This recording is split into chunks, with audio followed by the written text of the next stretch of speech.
Good afternoon and welcome to News Live on the SLBC television with me, Michael Abuiwa. Coming up in the news this afternoon, delegation from British Parliament commends President Bio for progress made so far by his government. Vice President Mohamed Jude Jallo completes NCRA verification exercise.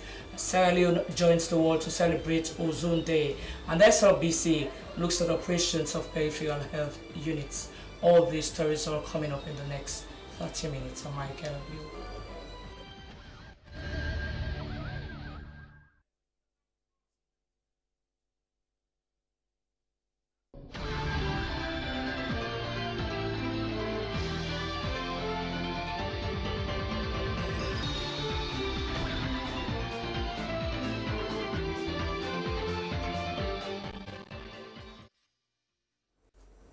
Begin the news with our first story.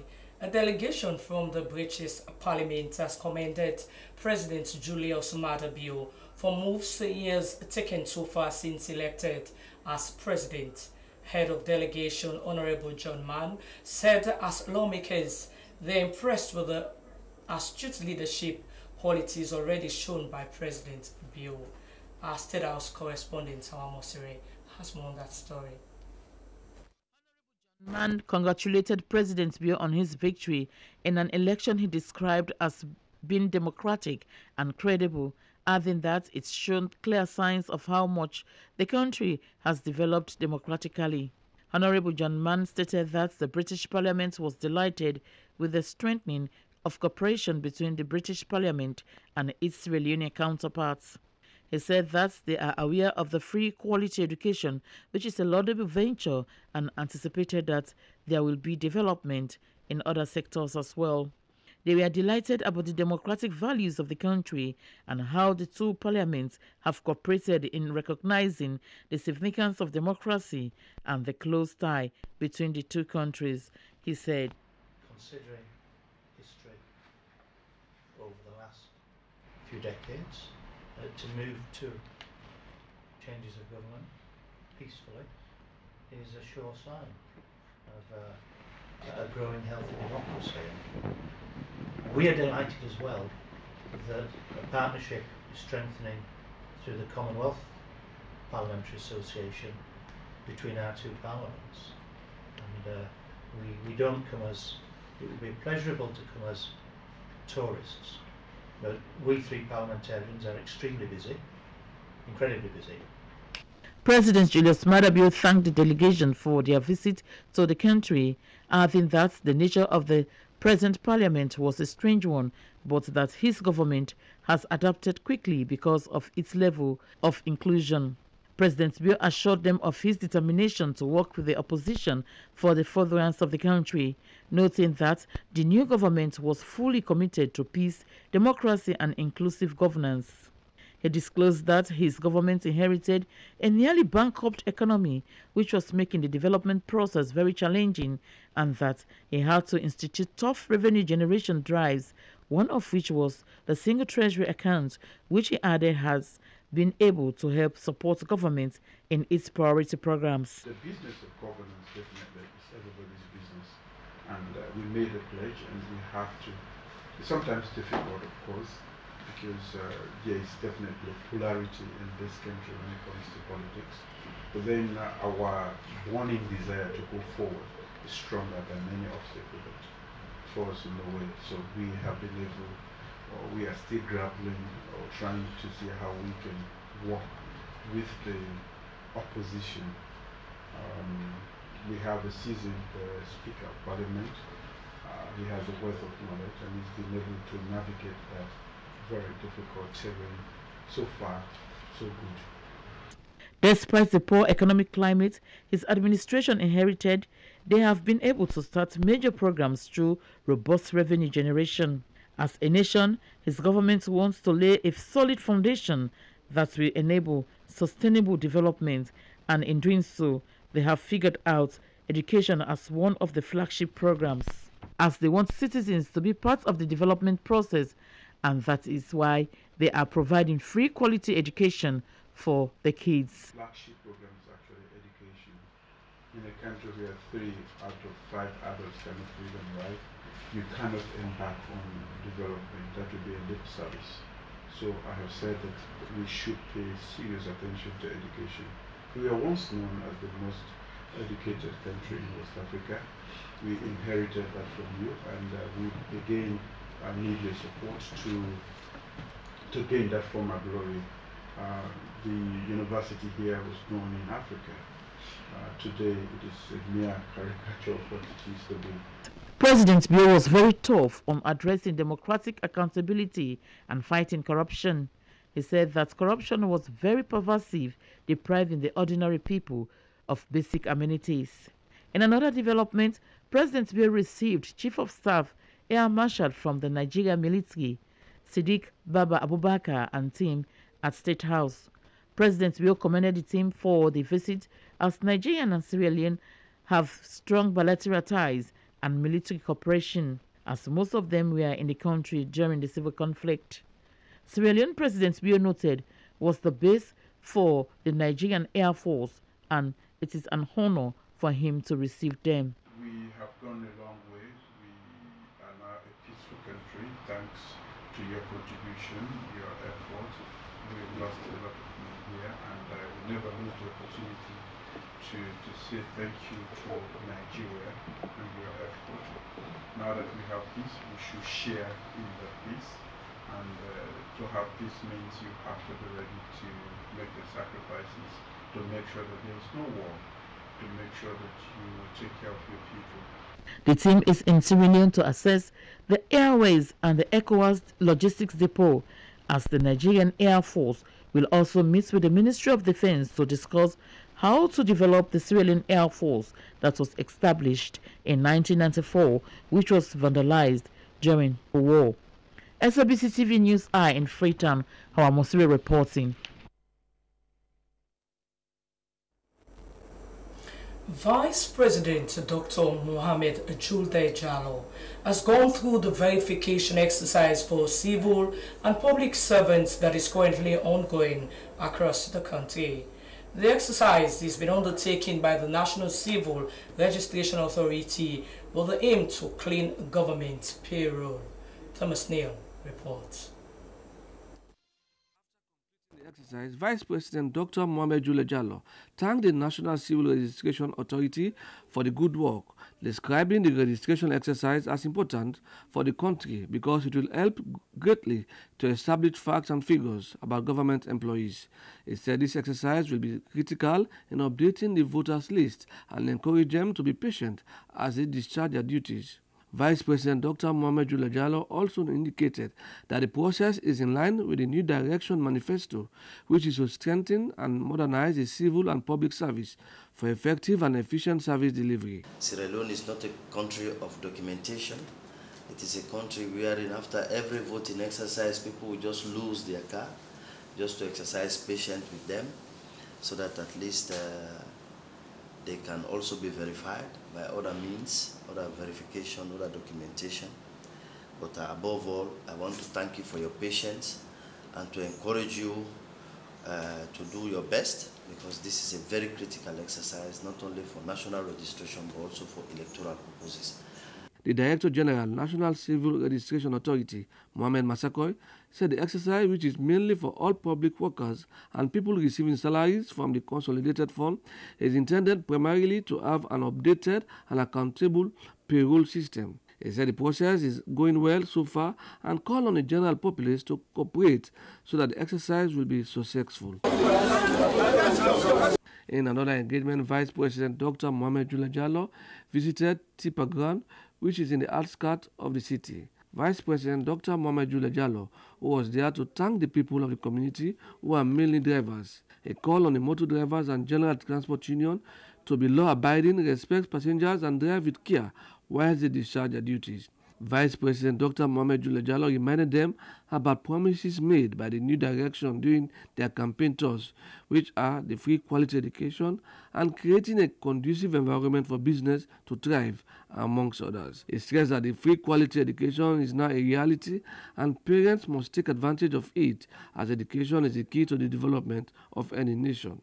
Vice President Dr. Mohamed Jallo also noted that during the campaign period, he promised them about his intention to complete the erection of their regional office at Godrich, which he stated will start very soon. The President, Motor Drivers and General Transport Union, Alpha Amaduba, thanked the Vice President for his timely visit and assured the Vice President of the union support at all times. For News Hour in Freetown, Thomas Neal reporting. Sierra Leone has joined the world to commemorate World Ozone Day on the theme Stay Cool and Carry On. World Ozone Day is held to celebrate gain made in healing the ozone layer in line with the implementation of the Montreal Protocol to mark the day. The Environment Protection Agency and partners organized a seminar for pupils of nature clubs in several schools in the western area at the British Council Auditorium Hall. Sheko Sumaila was there. September 16 every year is World Ozone Day, and it is held to commemorate the adoption of the Montreal Protocol on the protection of the ozone layer. The ozone layer is the layer that protects the Earth from the direct reach of the ultraviolet rays of the sun. Emission of greenhouse gases such as hydrochlorofluorocarbons and chlorofluorocarbons deplete the ozone layer and has direct reach of the ultraviolet of the sun. The Montreal Protocol was adopted to phase out ozone-depleting substances, which according to many scientists has helped a lot to heal the ozone layer.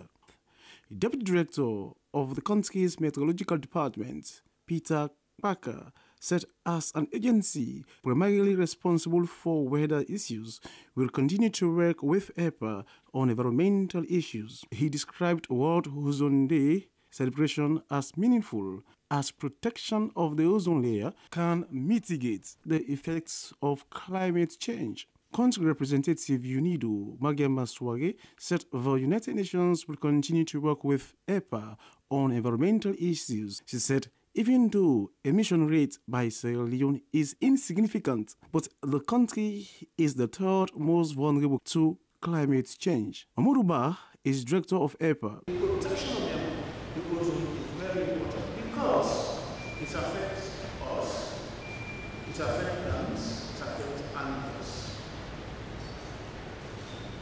The eye attacks, blindness, we are seeing more. It's because we don't protect the ozone. The human system of us will be weakened if we don't protect the ozone layer. The director of Shout Climate Change Africa, Doris Nene Masakoi, and a representative from the Refrigeration Engineers and Technicians Association also made meaningful contributions and assured EPA of their cooperation to address environmental challenges the country is currently facing.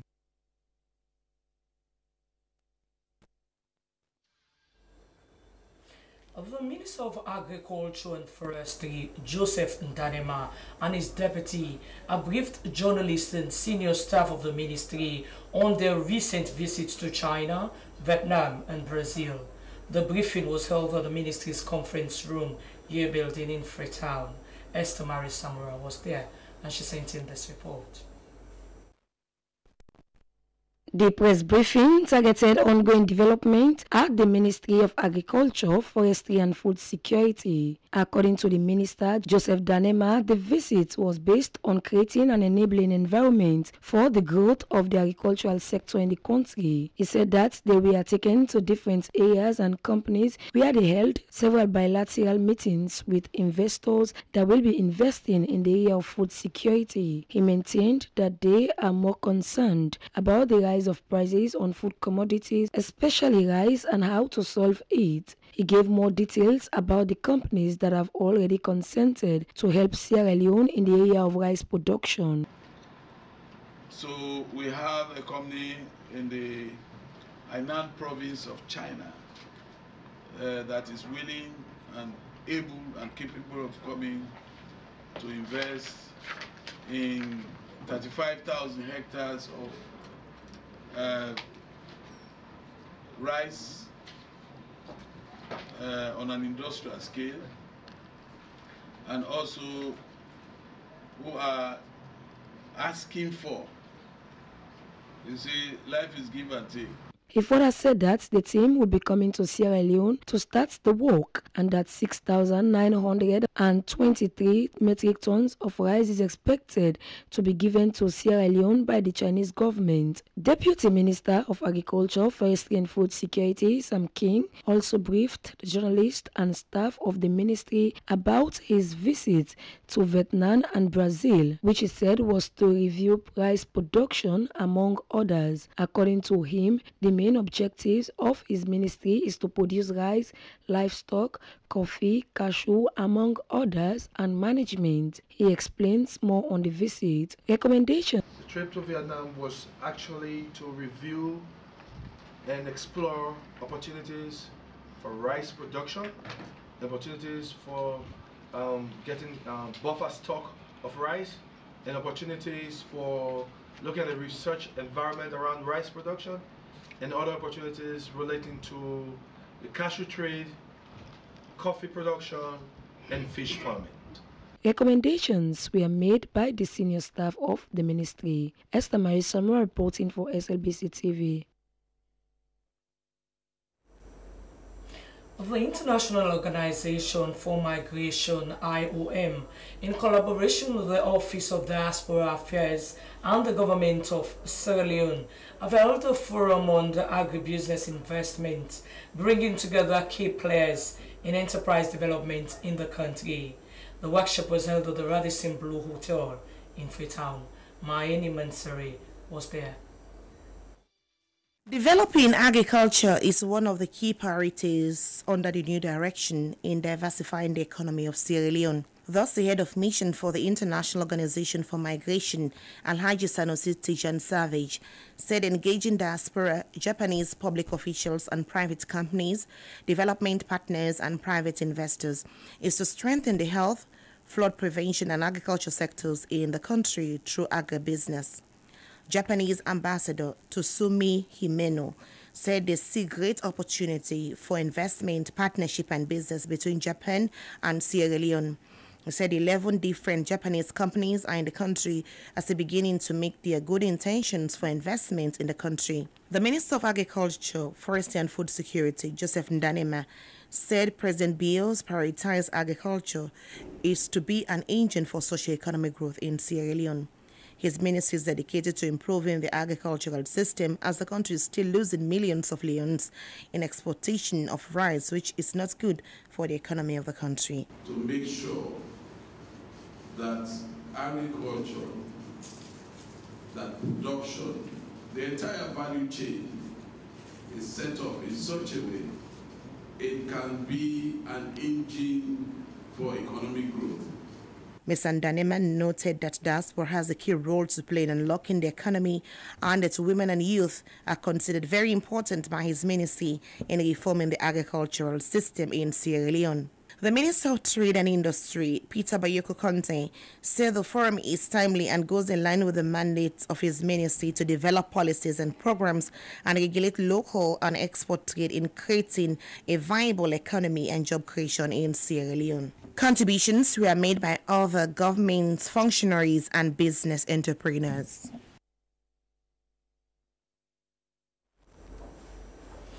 A 3-day session on youth entrepreneurship and employment project has started at the National Youth Commission.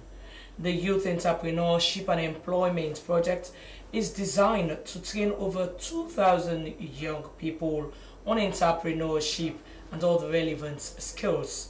The project, which is funded by the African Development Bank, is estimated at $4 million. Doreen Barry has more.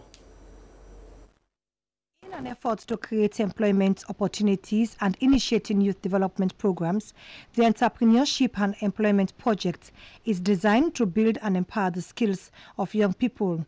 The Entrepreneurship and Employment Project focuses on training of tutors at the technical vocational institutions, career guidance and counseling, graduate internship program, to name but a few.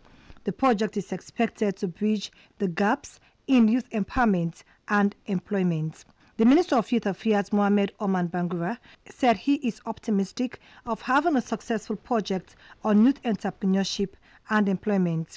He spoke about plans to instill discipline, compliance, accountability, and transparency to ensure that the project is corrupt-free. He called on young people to have a positive mindset on how they address issues affecting them. The destiny of every young individual in Sierra Leone is not in the hands of any government or any donor or any individual. Your destiny is in your hand. You've got the opportunity here. Let's change the way we think. Let's recalibrate our minds and say, no, this time around we should succeed, and we have no reason why we should not succeed. The head of team of the Latanzio Consortium, Andrew Simon, said they are a group of 3 companies that operate in 78 countries. He said their passion is to support government in empowering young people to be self-reliant and have job opportunities. He said that they will be working with the National Youth Commission to ensure young people realize their potential. Commissioner of the National Youth Commission, Golo Kata, said the project is in line with the Commission's mandate to create jobs for young people through capacity building. He spoke about the significance of building human capital, which will enable them to choose and make decisions on career path. An employment project is an opportunity to underscore and to revamp the interest shown from His Excellency the President, retired Brigadier Julius Madabio's new direction objectives for youth empowerment. He said that the Commission and the Ministry are at present working towards the development of a National Development Plan for 2019 to 2023, which is the generation of the PRSP. The country director of the African Development Bank, Penina Kariuki, said that Sierra Leone has the highest youth unemployment in West Africa. She spoke about Youth in Africa's strategic plan for 2016 to 2025, which is expected to create 25 million jobs for young people. She appealed to the consultant and government of Sierra Leone to ensure compliance and timeliness of the project. She assured them of their commitment in supporting the new direction in addressing unemployment. Over 400 cases have been scheduled for trial during the 2018 criminal session of the High Court. The opening saw 35 cases presided over by the Chief Justice Abdullahi Cham. The prevalent cases for this session include sexual penetration, wounding with intent, conspiracy and robbery with aggravation. Some of the accused have been in remand since 2013, and the sentencing by the Chief Justice considered time spent at the Correctional Service. The Chief Justice Abdullahi Cham expressed concern over the increase of sexual penetration cases. He described the situation as sickening, especially for cases involving infants. The Director of Public Prosecution, Sulaiman Ba, said the move is to decongest the correctional center. Counsel Cecilia Toka of the Legal Aid Board represented most of the accused persons who pleaded guilty to most of the charges. The Ministry of Health and Sanitation, in collaboration with its development partners, has launched the National Every Newborn Action Plan 2017 to 2030. The ultimate aim of the action plan is to reduce child mortality in the country. The Deputy Minister of Health and Sanitation, Dr. Anthony Augustine Sande, said the ministry is committed to reducing child mortality. He made the statement at the Miati Conference Center U building in Freetown. Joseph Toure filed in this report. Free health care in 2010, many under 5s, lactating mothers and pregnant women have benefited, but this has faced serious challenges, including the non-accessibility of these drugs to the actual beneficiaries. The resident Minister Northwest, Aja Aissata Kamara, lauded the Ministry of Health and Sanitation for the venture and also noted that the government hospital is in a very bad shape. She called on the health minister to take cogent action in ensuring that the targeted beneficiaries receive the drugs. A representative of the Department for International Development, DFID, Jaya Vera, said they look forward to working closely with the government of Sierra Leone and pledged DFID's continued support to the health sector. She urged the authorities involved to ensure transparency so that the targeted beneficiaries could access the drugs. According to the Minister of Health and Sanitation, Dr. Alpha Tijan Wuri, the health of Sierra Leoneans is a priority to the government. He noted that they will increase medical staff, ambulances, and additional vehicles to doctors in the Potloko district to expedite their work. The minister added that they will ensure that each peripheral health unit gets a medical doctor. Dr. Wuri also said that a school of nursing will be opened in the Potloko district next year, 2019. The handing over of 10 trucks loaded with medical drugs and equipment were distributed to the different health sectors in the district. In another engagement, the minister held discussions with senior staff of the Ministry of Health and Sanitation in Bo on the way forward in the ministry. He noted that for the past 20 years, the ministry has changed 10 ministers, which he said is not good. The minister noted that the retreat is a soul-searching one of the staff performance self-assessment. He urged them to give out their best input for the good of the ministry. If you look at the history of Samuel's life, he's focusing on building safe motherhood children. Other speakers from the ministry and the World Health Organization made meaningful contributions to the program. That's all in the news this afternoon, but before we go, let me quickly remind you of our top stories. A delegation from the British Parliament has commended President's bill for progress made so far by his government. Vice President Mohamed Julde Jallo has completed the NCRA verification exercise. Sierra Leone has joined the world to celebrate Ozone Day, and the SLBC looked at operations of peripheral health units. That's all in the news this afternoon. On behalf of the entire news team, I've been your host, Michael Agriwa. Goodbye. Thanks for your time.